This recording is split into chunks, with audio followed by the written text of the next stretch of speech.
ఇది చాలా మంచి ప్రోగ్రాం. చాలా మంది వచ్చే వాళ్ళంతా కూడా నిరుపేద కుటుంబాలు, ఎక్కువ మంది. నేను ఒకప్పుడు డాక్టర్గా ఉన్నా, పేషెంట్లు రోజు 30 మందిని చూస్తాం మనం.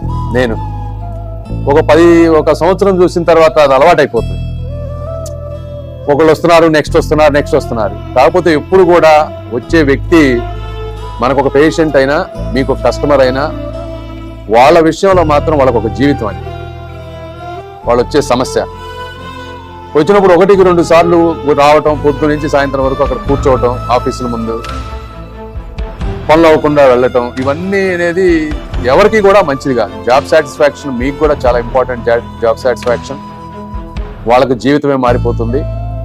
అదేవిధంగా ముఖ్యంగా గవర్నమెంట్కి ఏది చేసినా మీ వల్లే, మంచి పేరు వచ్చినా చెడ్డ పేరు వచ్చినా కూడా గవర్నమెంట్కి మీ వల్లే వస్తుంది. నేను ఎందుకు మాట్లాడుతున్నానంటే, నా దగ్గర ప్రతి డేటా ఉంది ఈ రోజున. దయచేసి ఇవన్నీ వేగవంతం చేయాలి. ఇంకా చాలా సమస్యలు పెండింగ్ గా ఉన్నాయి. మేము కూడా రెగ్యులర్ గా రివ్యూ చేస్తాం. దయచేసి వీటన్నిటిని సాధ్యమైనంత వరకు సంతృప్తికరంగా చేయాలని